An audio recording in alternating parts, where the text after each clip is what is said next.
Hallo zusammen, herzlich willkommen zur Pressekonferenz vor unserem Heimspiel gegen den SV Darmstadt 98 am Sonntagmittag um 13:30 Uhr. Stand jetzt sind schon 28.500 Tickets verkauft. Über das Spiel wollen wir sprechen mit unserem Cheftrainer Christian Eichner. Servus Eiche, wie immer, gib uns zum Start bitte einen Überblick über das Personal. Ja, vielen Dank Simon, guten Tag an alle. Ja, personell, das hat uns schon sehr weh getan. Die Verletzung tut uns sehr weh, die Verletzung von Stefan Brosius. Es ist für die Kabine und für uns ein harter Schlag, aber vor allen Dingen für den Spieler, der, ich glaube, tatsächlich von Tag 1 an gezeigt hat, weswegen wir ihn kontaktiert hatten, weswegen wir ihn wieder zurückgeholt haben, weil er einfach das verkörpert hat, was so die Position hergibt. Er ist ein richtiger Verteidiger, er ist für die Mannschaft eingestanden. Ja, und das ist für ihn persönlich, glaube ich, ein brutaler Schlag gewesen. Mir hat es, glaube ich, am Samstag haben wir gespielt, auch in der Aktion schon. Er saß da vor mir und es war ihm, glaube ich, schon sehr, sehr schnell klar, was passiert ist. Jetzt, glaube ich, müssen wir ihn maximal unterstützen, dass er da relativ schnell wieder nach vorne denkt. Ansonsten ist es so, dass Lee Eckloff, Marcel Beifuß, Leon Opitz, Ali Asungur und Eamon Lakrissi, der jetzt auch schon länger raus ist, das sind so die letzten Wochen sowieso gefehlt haben. Deswegen sind wir 20 Mann im Training, die 20 bilden auch den Kader ab oder den potenziellen Kader an Leuten fürs Wochenende. Zweites Heimspiel, binnen weniger Tage wieder ein Team von oben. Eiche, wie groß ist die Vorfreude auf das Spiel und was nehmen wir uns vor? Ja, bei mir persönlich ist, ich glaube, das kann man nachvollziehen, ist jedes Heimspiel von großer Vorfreude gekennzeichnet oder mit großer Vorfreude gekennzeichnet. Das ist natürlich in Anführungszeichen ein egoistischer Blick, aber ich glaube, den darf man an der Stelle auch mal äußern. Deswegen freue ich mich tierisch auf die zwei Heimspiele noch. Wir sind dieses Jahr, was diese Mannschaften anbelangt, in den meisten Spielen ein bisschen weiter weg gewesen als die Jahre davor. Das hat seine Gründe. Und trotzdem hat dieser Auftritt letzten Samstag, der hat über weite Strecken der Kabine schon nochmal eine gewisse Kraft und Energie gegeben.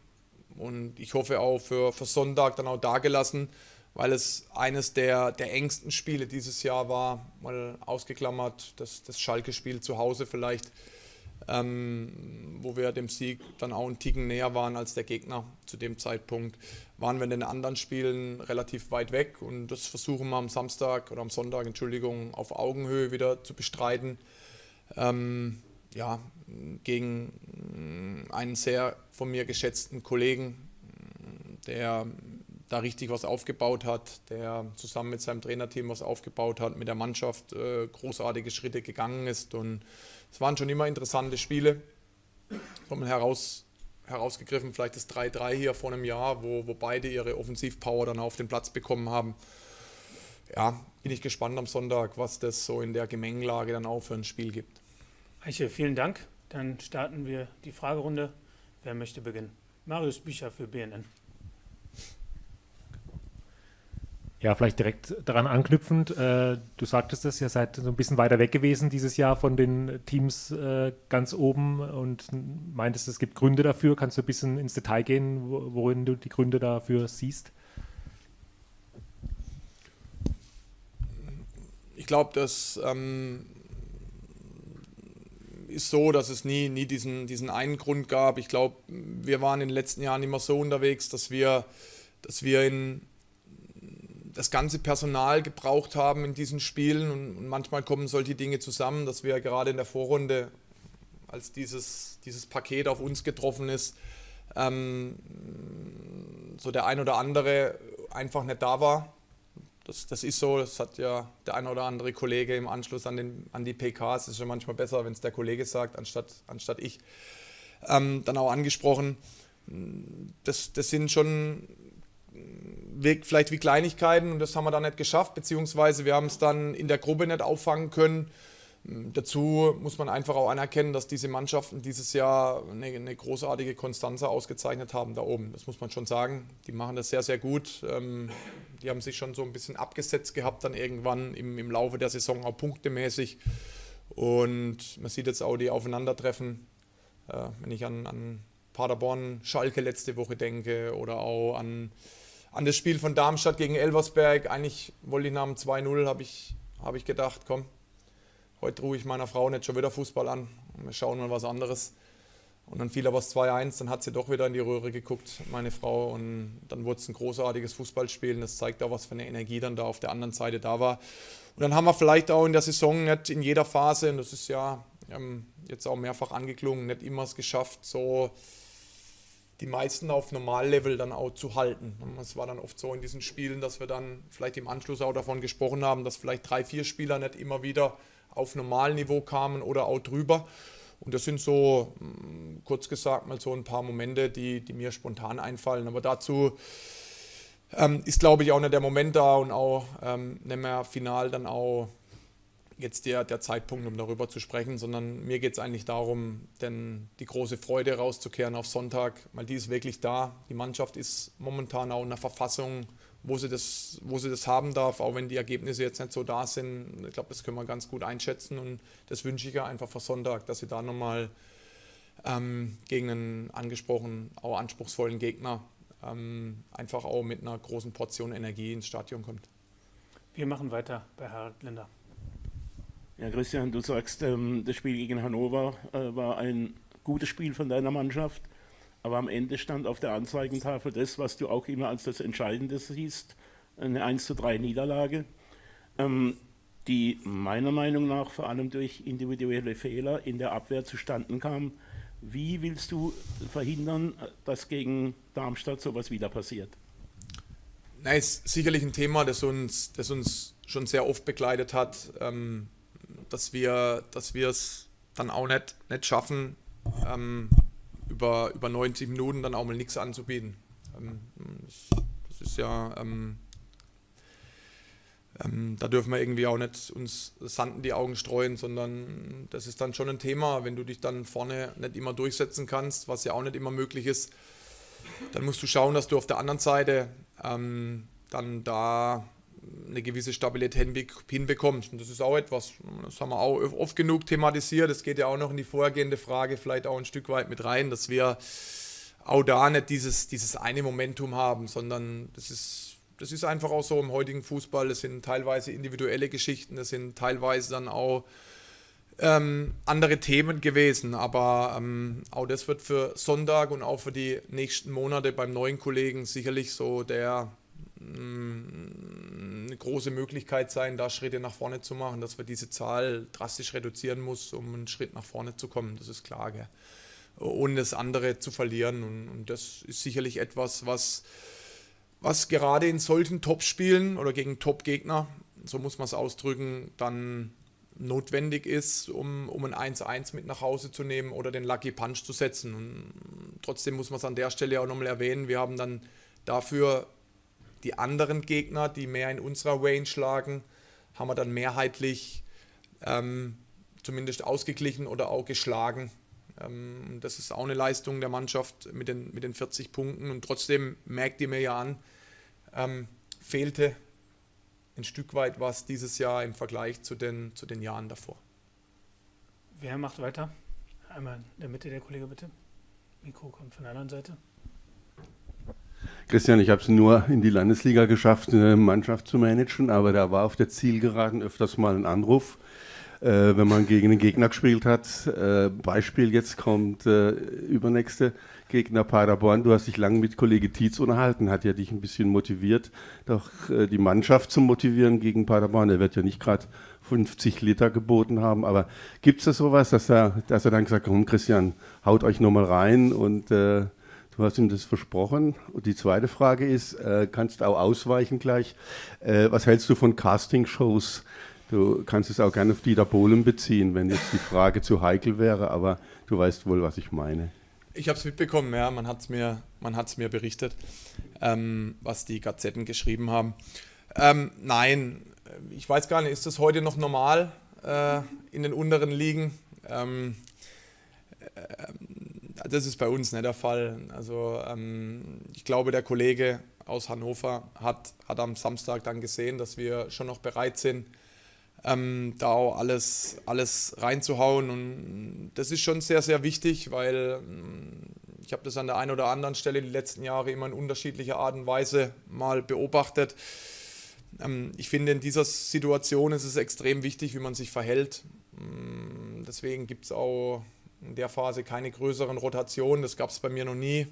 Oder dass man irgendwas mal Zweitligaspiele einfach so vergibt, sondern ich finde, dass man gerade gegen Mannschaften, gegen die noch in dem großen Zirkus da mitspielen, sollte man schon mit der vollen Kapelle dann auch immer spielen und auch eine Haltung spielen, die dann auch dem gerecht wird, was das Spiel auch einfordert und was die Situation einfordert da oben. Und deswegen ist es so, dass weder der Kollege Tietz noch Kettemann vorher oder sonstiges in dem Fall mich kontaktiert haben. Und mich könntest du sowieso mit Bier nicht locken. Deswegen, nein, ich glaube, auf dem Niveau ist das nicht der Fall. Die zweite Frage, ja, ist nicht mein Thema. DSDS gucke ich wirklich gern. Damit bin ich auch ein Stück weit groß geworden, aber deswegen belassen wir es bei Dieter Bohlen. Den mag ich, gucke ich mir gerne an, ab und zu, samstags abends, wenn die Spiele schon entschieden sind. Aber alles andere bin ich der falsche Ansprechpartner. Nils Bohl für die dpa hat die nächste Frage. Ja, ich habe eine Frage bezüglich Louis Ben Farhat. Also Ja. du hast in den letzten 6 Jahren, ist ja der ein oder andere Nachwuchsspieler durch deine Finger gegangen. Was würdest du Louis Ben Farhat jetzt empfehlen an deiner Stelle? Soll er lieber noch ein Jahr zweite Liga spielen und sich da festigen oder soll er, wenn ein Angebot denn kommt, ins Haifischbecken springen? Naja, ich bin immer ein großer Freund davon, dass ich Chancen habe zu spielen in dem Alter. Das ist das A und O. Wir haben es bei Max jetzt gesehen, beispielsweise, ohne diese Dinge miteinander zu vergleichen. Ich glaube, in dem Alter, bei einem Torwart ist es ja auch nochmal anders an der Stelle zu erwähnen. Und die Vereine haben ja auch immer unterschiedliche Ideen dann mit den jungen Spielern. Trotzdem würde ich einfach, das gilt aber für alle junge Spieler, immer wieder versuchen, einen guten Spagat hinzubekommen zwischen der Chance, das zu ergreifen und trotzdem auch der realistischen Chance, dann auch auf Einsätze zu kommen. Und man hat es gesehen, wie die Schritte sein können, wie unterschiedlich. Igor hat auch nochmal so einen Zwischenschritt gehabt, bis er jetzt final dann auch in Freiburg durchgestartet ist. Paul hatte den bei uns und ist dann bei Mainz jetzt ein sehr, sehr wichtiger Spieler geworden, letztes Jahr schon begonnen und deswegen, ich glaube, Lou ist da insgesamt gut beraten, was ich so mitbekomme und ab und zu tauschen wir uns natürlich auch aus an der Stelle, weil es mir einfach auch daran gelegen ist, so die eine oder andere Erfahrung mitzugeben und deshalb muss er das für sich entscheiden, in welcher Form dann auch bewerten, wo kriege ich Spielzeit, wo ist es vielleicht dann auch ein Club, wo ich sage, das gibt es ja auch mal im Fußball, hey, da kannst du einfach nicht Nein sagen.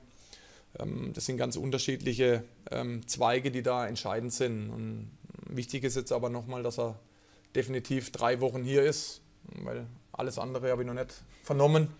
Und ist auch nicht so mein Bereich, deswegen hoffe ich nochmal, dass der Junge 3 Wochen hier das ein oder andere Türchen nochmal beisteuern kann für die Gruppe, aber dann bin ich selber gespannt, wie es bei ihm weitergeht. Gibt es weitere Fragen? Marius Bücher nochmal. Ja, jetzt geht es für dich am Sonntag auch wieder um die Personalauswahl, also einmal die Auswahl der ersten 11, aber auch die Frage, wie du sonst die Einsatzminuten verteilst. Ist es jetzt für dich ein bisschen anders oder vielleicht auch einfacher geworden, weil du die nächste Saison nicht mehr mitdenken musst, nicht mehr berücksichtigen musst, wer ist dann noch da, wen wollen wir vielleicht halten, wer ist weg? Ja, ich habe mich über all die Jahre immer frei gemacht von diesen Themen, weil ich glaube, wenn du als Trainer zu sehr links und rechts guckst, wie alt ist der nächstes Jahr noch da, das sind Themen, die die sicherlich auch mal mit reingeschwungen haben, aber über allem stand und steht bei der Aufstellung die Leistung bei mir. Das stand bei mir immer ganz oben, weil sobald das nicht der Fall ist, wirst du Probleme in der Kabine bekommen.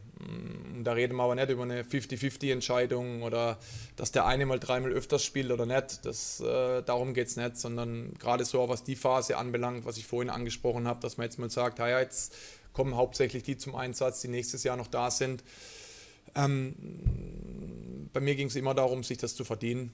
Und verdienen kann ich mir das auf dem Trainingsplatz, verdienen kann ich mir das durch Leistung im Stadion, weil sonst ist es irgendwann mal bei einem anderen Kollegen, so wie bei mir, und dann ist es vielleicht schwierig, damit umzugehen. Deswegen ist es manchmal auch ein bisschen vielleicht alte Schule in dem Moment noch.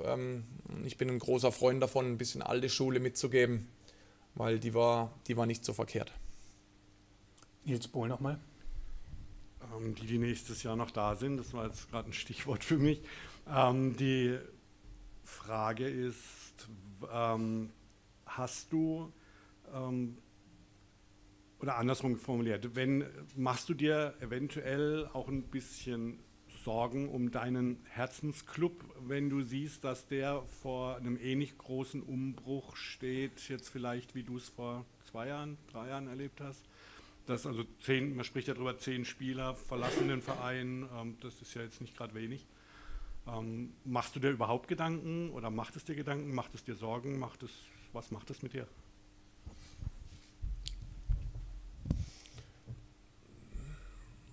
Ich glaube, dass es jetzt das A und O ist, dass die Jungs irgendwann in den nächsten Wochen ein Gesicht bekommen, der in Zukunft hier neben Simon sitzen wird und vor euch.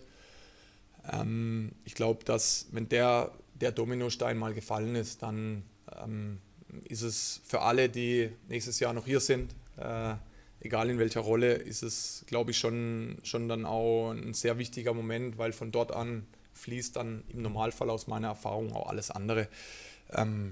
Sorgen mache ich mir überhaupt keine, sondern im Fußball geht's immer weiter. Deswegen ist es unabhängig von Personen zu sehen. Und deswegen sind es Themen, die dann meinen Nachfolger und all die anderen, die dann im Staff oder in den Entscheidungen noch da sind, dann auch betreffen. Ich hoffe, die Jungs, dass sie da mit dem gleichen Eifer weiterhin dabei sind, wie sie das die letzten Jahre waren. Und alles andere, glaube ich, sind Themen, die können wir in 2 Wochen nochmal thematisieren. Aber momentan freuen wir uns auf Sonntag, auf das Spiel gegen Darmstadt. Alles andere ist nicht so mein Bereich aktuell. Harald Linder noch mal mit der Frage. Ja, da möchte ich gerade auf dieses Spiel nochmal zurückkommen. Darmstadt hat ja nach dem 3:3 gegen Elversberg sich mehr oder weniger aus dem Aufstiegsrennen verabschiedet, haben theoretisch natürlich haben sie noch die Möglichkeit, aber die werden auch ziemlich enttäuscht sein, dass sie jetzt momentan so weit weg sind. Denkst du, dass die noch mit vollem Engagement spielen werden, um ihre letzte theoretische Chance zu nutzen? Oder denkst du, dass die vielleicht schon ein bisschen resigniert sind? Ich habe mit Flo jetzt keinen Kontakt gehabt die letzten Tage, aber also Flo Kofeld, ich empfand den vergangenen Samstagabend total schwer für Darmstadt, weil er einerseits eine großartige Leistung sie gezeigt hatten, ich weiß nicht, wer das von euch gesehen hatte, dann die rote Karte, 2:0 Führung, dann mit der roten Karte, wenn ich mich recht erinnere, das 2:3 abgefälscht bekommen gegen eine spielstarke Mannschaft. Normalerweise lässt sich Elversberg dann nicht mehr raus. Und dann nochmal zurückzukommen und in dem einen oder anderen Moment mit ein bisschen Fortune vielleicht auch sogar noch das 4:3 draufzusetzen. Ich glaube, darauf durften sie auch stolz sein. Und deswegen befürchte ich, dass das der Mannschaft enorme Kraft im Innenleben gegeben hat, die sie dann am Sonntag hier mit den Wildpark bringen werden. Da wir am Sonntag spielen, ich weiß nicht, wie die anderen Spiele sind, wann die zum Einsatz kommen, wird das Spiel bei uns am Sonntag vielleicht auch nochmal marginal beeinflussen, je nachdem, wie die anderen Partien ausgegangen sind, wenn die im Voraus spielen, schon am Samstag beispielsweise. Ich erwarte 2 Mannschaften, die auf Sieg spielen am Sonntag. Also wir werden definitiv auf Sieg spielen und ich glaube, der Gegner auch. unabhängig der Situation. Und deswegen glaube ich, wird das Spiel so im weiteren Verlauf zeigen, welche Seite da die Oberhand gewinnen wird. Ich rechne nicht mit dem Unentschieden am Sonntag, weil ich schon glaube, dass der Gegner dann auch am Ende all in gehen wird. Ähnlich wie das der Kollege Tietz gemacht hätte, wie es zumindest hier nach dem Spiel dann gesagt hätte, wenn es nicht in der Mitte 70. oder Ende 70. das 1-2 gegeben hätte. Dann machen wir bei Christoph Ruf weiter. Ja, Christian, du hast gerade gesagt, dass Louis Ben Farhat jetzt in 3 Spielen noch die Chance hat, Tore zu erzielen. Letzte Woche hast du ihn geschont gehabt. Also ist davon auszugehen, dass er jetzt 3-mal auch in der Startformation steht, und ist auch eine Kombination mit Fukuda denkbar? Ich glaube, die gab es bisher noch nicht, vom Spielertypus her, meine ich. Ich weiß nicht, wer mit Schio in Nürnberg gespielt hat. Ich glaube, es war Schleuse, wenn ich mich recht erinnere. Ich glaube, man sollte an der Stelle und darf das auch nochmal herauskehren, dass Schio wieder ein Spieler ist, der eine gewisse Entwicklung genommen hat für sich hier. Ihr kriegt das jetzt nicht jeden Tag mit, aber Schio hat einen riesengroßen Sprung gemacht im Vergleich zur Vorrunde. Auch da muss man immer wieder richtig einordnen. Er ist ein Leihspieler von einem Bundesligisten, aber er hat ja jetzt noch keine 100 Bundesligaspiele gehabt, sondern er hat viele Minuten dann woanders gesammelt und hat auch Zeit benötigt. Von der Sprache, von der Akklimatisierung in der Kabine, von der Art und Weise, wie wir spielen. Dann hat Schleuse, Rocco, Lou, da war Konkurrenz da. Es hat eine gewisse Zeit benötigt und Schio hat deutlich zugelegt. Und das erkenne ich jetzt auf dem Spielfeld, was Körperlichkeit anbelangt, was Spielverständnis anbelangt und Torgefahr auch. Und deswegen, das freut mich wirklich, dass Schio die Kurve nach oben jetzt richtig bekommen hat. Und im Hinblick auf Sonntag, ja, es ist wirklich gut, dass wir mit Schleuse jemand haben, der wirklich auch dieses Jahr wieder fast in jedem dritten Spiel, wenn ich es runterbreche, getroffen hat. Mit Lou einer, der jetzt nach seiner Verletzung immer wieder unterschiedliche Phasen hatte, aber jetzt auch einen großen Anteil hatte daran, dass wir dann auch diese 40 erreicht haben.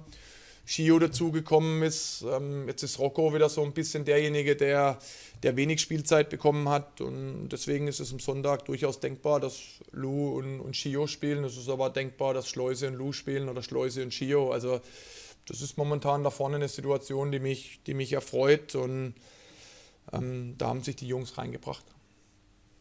Gibt es weitere Fragen? Ja, Christoph, ruf nochmal. Nur nochmal anschließend bei Schio, woran hat es denn gehapert bei ihm in den ersten Monaten? Also Trainingseifer hörte man hin und wieder mal, oder die Arbeit gegen den Ball, so Rückwärtsbewegung? Es gibt schon Möglichkeiten in der Woche dann auf sich aufmerksam zu machen, wie ich das eingangs gesagt habe, aber auch da, man unterschätzt es manchmal. Er hatte da in Gladbach dann hat sich da auch heimisch gefühlt. Das ist nicht ganz so einfach, diese Umstellung. Das merke ich ja schon bei den Jungs, die dann auch direkt die Konversation es leichter fällt, die vielleicht auch in der zweiten Liga schon ewig dabei sind. Auch bei denen hapert es manchmal am Anfang bei Wechseln oder funktioniert es gar nicht. Das hat ja ganz große Spieler auch manchmal ereilt, sowas. Und deswegen hat es von allem ein bisschen Zeit benötigt. Ein bisschen mehr von dem, was du eingangs angesprochen hast, bitte nicht zu verwechseln mit Faulheit oder sonstiges, ganz im Gegenteil, sondern noch mehr, noch intensiver zu arbeiten, weil das sind Parameter, egal welcher Kollege hier oben sitzt, die zweite Liga ist intensiv und benötigt diese Parameter, und da musst du erst reinfinden, auch die Trainingsarbeit, weil da hole ich mir das ja. Es ist ja nicht auf einmal da, sondern das erarbeite ich mir. Und dann brauchst du einmal das Momentum auf deiner Seite, das hatte er nicht immer. Ist dann sicherlich auch mal übersehen worden von mir. Das gibt es auch mal, das ist ganz klar. Das ist ja auch nur menschlich, was wir da jeden Sonntag an Entscheidungen treffen. Trotzdem ist es mehrheitlich sicherlich so, dass gerade in der Anfangsphase, der Name jetzt in meinem Büro, wenn es um die Aufstellung am Wochenende ging, jetzt nicht nur von mir, nicht immer viel. Also das ist meistens eine gemeinschaftliche Entscheidung, höchstens ist es eine Bauchentscheidung, dann muss ich das am Ende treffen.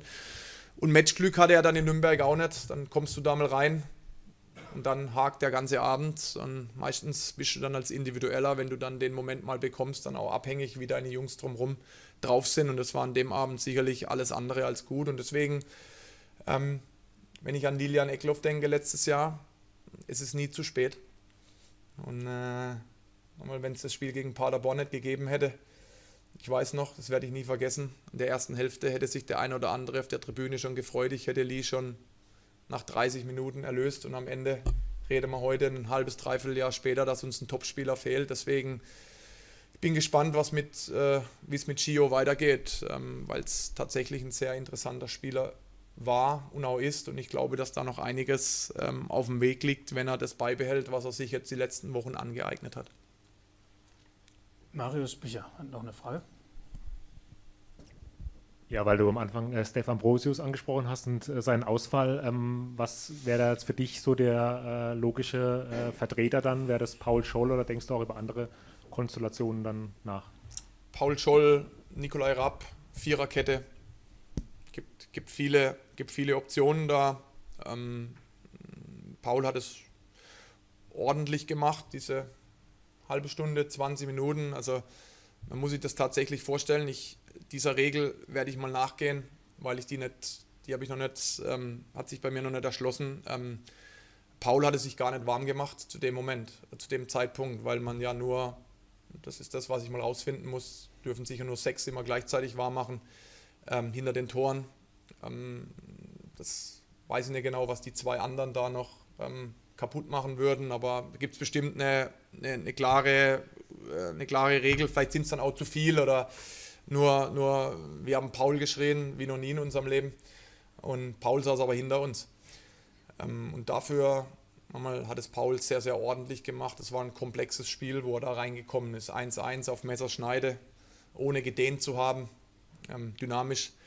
Das war schon ordentlich und trotzdem haben wir auch 1, 2 andere Möglichkeiten. Es gibt auch den Gedanken, dass sicherlich beide spielen, beispielsweise Rappo und Paul, weil auf der anderen Seite kommt schon der ein oder andere, der groß gewachsen ist oder hochgewachsen ist. Also man merkt, es gibt so auf den einen oder anderen Positionen und das ist gut, 2, 3 Optionen, weil die Jungs sich da wieder reingebracht haben, aber wir wissen es zur Stunde wirklich noch nicht. Gibt es weitere Fragen? Das ist nicht der Fall. Dann haben wir wie letzte Woche noch einen kleinen Hinweis zum Abschluss. Und zwar am Samstag um 13 Uhr bestreitet unsere U17 das Viertelfinale beim VfB Stuttgart um die deutsche Meisterschaft. Letzte Woche hat hier unser Hinweis Glück gemacht. In dieser Woche hoffentlich auch. Dann allen zusammen morgen einen schönen Feiertag und wir sehen uns am Sonntag. Tschüss, bis Sonntag zusammen.